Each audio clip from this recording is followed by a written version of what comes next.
Saudara, Sapa Indonesia Pagi hari ini kembali membuka tanya jawab seputar COVID-19 dan pertanyaan Anda bisa Anda sampaikan melalui media sosial Sapa Indonesia Pagi dan media sosial Kompas TV, ataupun Anda bisa menghubungi kami saat kami live di Sapa Indonesia Pagi pukul 7 hingga pukul 9 di nomor telepon 021 5366 0500. Dan hari ini sudah hadir dokter dari Ikatan Dokter Indonesia, ada Dr. Syefa Wicaksono Pitoyo, dokter spesialis penyakit dalam dari Perhimpunan Dokter Penyakit Dalam. Selamat pagi, Dok. Selamat pagi, Assalamualaikum. Waalaikumsalam. Tentunya sudah ada pertanyaan yang kami kumpulkan dari media sosial, maupun nanti kami akan terima telepon. Saya akan mulai dulu dengan satu pertanyaan yang tampaknya banyak menggantung dalam 1-2 hari terakhir. Kita lihat di beberapa grup WhatsApp dan juga mungkin berbicara dengan orang-orang yang kita kenal mengenai perlu tidaknya atau sebaiknya tidak mengkonsumsi obat atau suplemen yang bisa meningkatkan imunitas tubuh. Karena kita tahu ada beberapa suplemen di sana yang fokus untuk meningkatkan imunitas tubuh, tapi yang kita terima melalui beberapa grup atau media sosial mengatakan justru jangan dikonsumsi karena bisa meningkatkan kekuatan dari corona itu sendiri. Yang benar bagaimana, Dok? Ya, jadi obat-obatan suplementasi itu memang terus terang sampai sekarang teorinya banyak, jadi menjadi kontroversial sebetulnya ya. Pada satu sisi dia memberikan beberapa manfaat memang untuk kekebalan lebih baik. Tapi pada sisi yang lain orang khawatir bahwa kekebalan yang terlalu berlebih itu akan menimbulkan reaksi pada tubuh sendiri. Ini kontroversialnya. Kalau menurut saya sih silahkan saja kalau mau digunakan. Tapi satu hal yang saya ingatkan, seringkali pengguna menjadi overconfidence. Dia menjadi kemudian yakin bahwa saya sudah kebal, tidak hati-hati. Dia tidak social distancing, dia tidak cuci tangan, kemudian dia sembarangan karena dianggap saya sudah kebal. Nah, ini yang mungkin dikhawatirkan efeknya. Jadi tidak ada yang mutlak konsumsi atau jangan konsumsi, itu tidak ada yang mutlak gitu ya?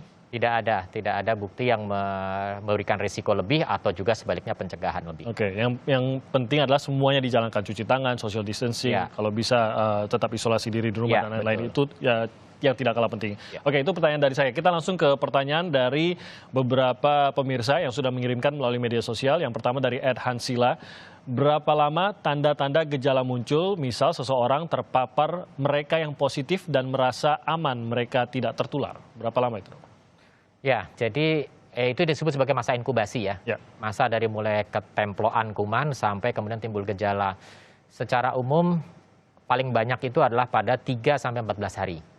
Tapi ada juga kasus pertama kita di Indonesia, itu dia mulai merasa batuk pilek, saya dengar kabarnya, itu paginya setelah malamnya kontak. Jadi kan boleh-boleh hanya 12 jam. Langsung ya? Tapi secara umum yang paling banyak adalah 3-14 hari. Ada kasus tertentu yang dilaporkan di luar, 21 hari mereka baru timbul gejala.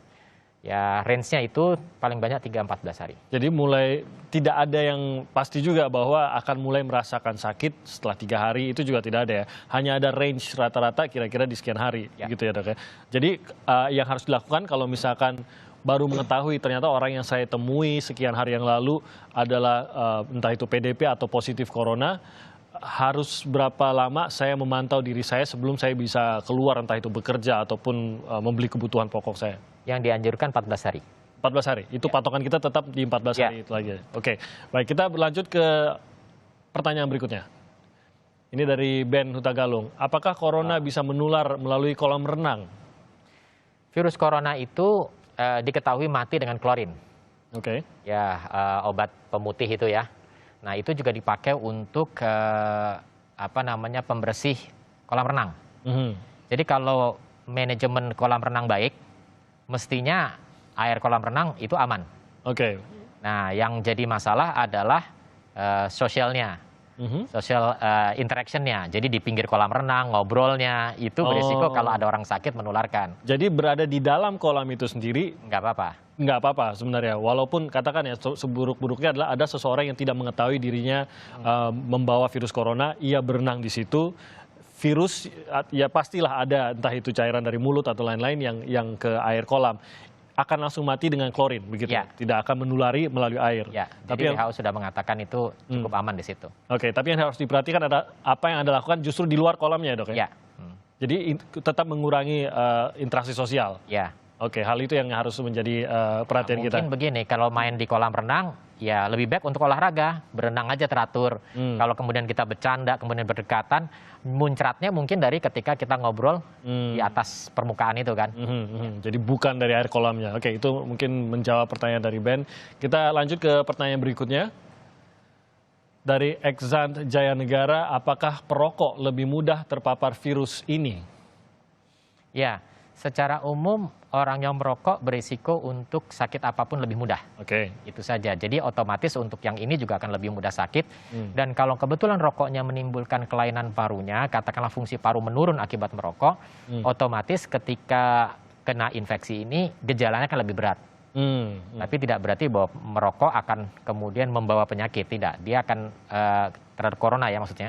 Dia hanya akan lebih memudah dan gejala akan sedikit lebih berat. Oke, jadi tapi ini resiko umum ya? Resiko umum bagi perokok memang kalau terkena penyakit akan lebih rentan dan efeknya akan lebih severe gitu atau lebih itu yang menjadi diskusi salah satunya. Kenapa di Indonesia ini kesannya angka kematian agak lebih tinggi? Ya mungkin saja karena kita banyak orang yang parunya lebih rendah dari yang semestinya dengan dia banyak merokok itu. Dengan tingginya jumlah perokok begitu ya maksudnya dok ya. Oke, jadi berarti memang ada kontribusi terhadap beratnya yang dialami gitu ya, terhadap penyakit ini. Oke, kita jawab pertanyaan berikutnya. Dari @kill.kila, apa manfaat berjemur? Ini kita lihat memang akhir-akhir ini lebih banyak yang keluar, walaupun tetap menjaga social distance, tapi mencoba untuk menyerap vitamin dari matahari katanya begitu. Apakah ini ada dampaknya, dok? Ya, vitamin D bagaimanapun itu juga akan memperbaiki kekebalan ya. Dan tentu kalau diharapkan kalau hanya berjemur tidak lebih dramatis dibanding kalau kita minum obat-obat perangsang kekebalan yang lain kan. Nah, jadi alami saja meningkat sedikit lebih baik tapi tidak kemudian ada resiko.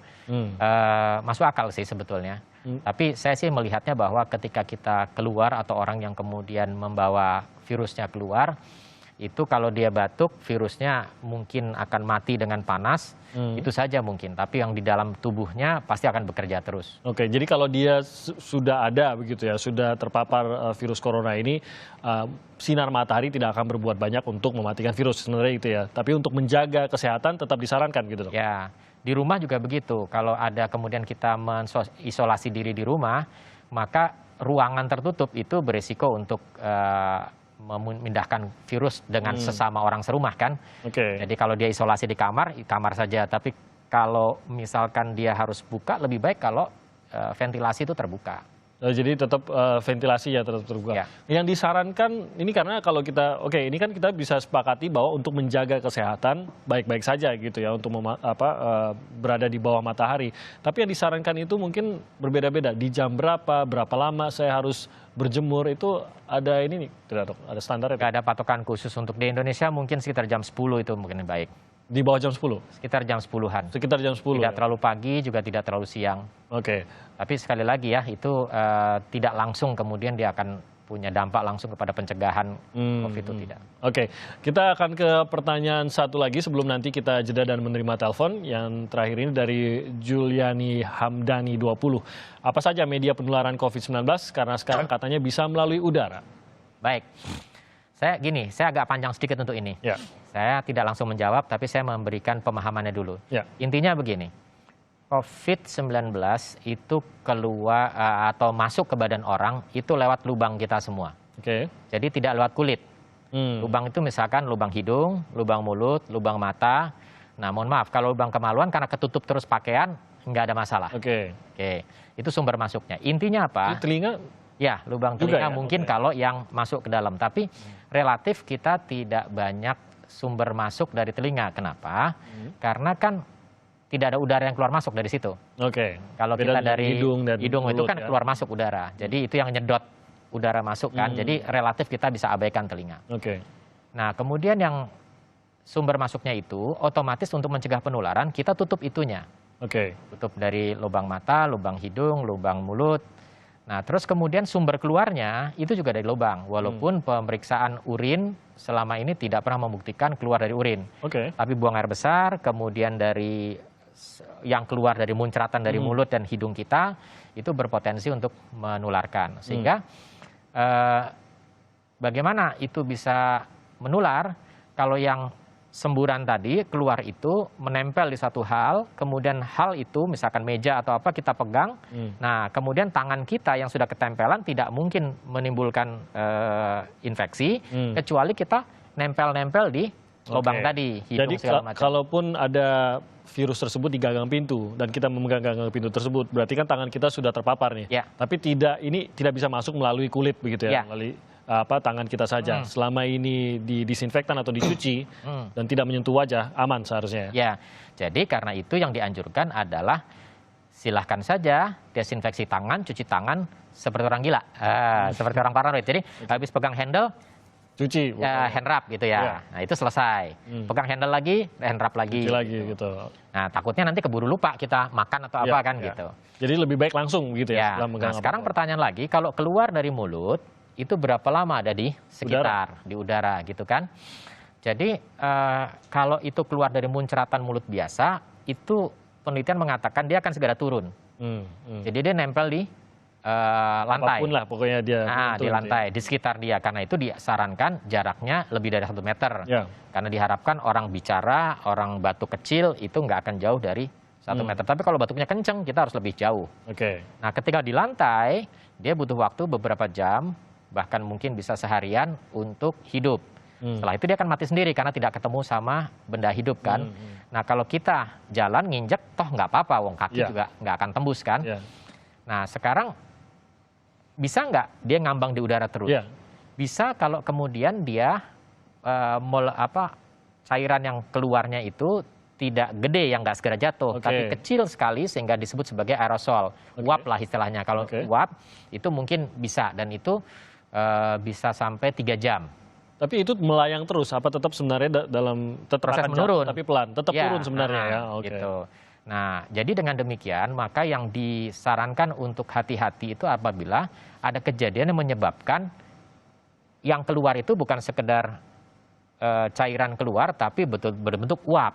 Oke. Nah, misalkan contohnya kalau misalkan di tindakan kedokteran, di suction atau kemudian di inhalasi, Oh ya. nah itu kan memancing untuk timbulnya uap. Kalau tidak, dianggap bahwa relatif sih tidak terlalu besar uap yang keluar. Oke, baik. Itu catatan untuk beberapa pertanyaan awal di segmen pertama. Kita akan kembali lagi dan akan menjawab telepon dari Anda di nomor telepon 021 5366 0500 untuk tanya jawab seputar COVID-19. Kami akan kembali usai jeda berikut ini.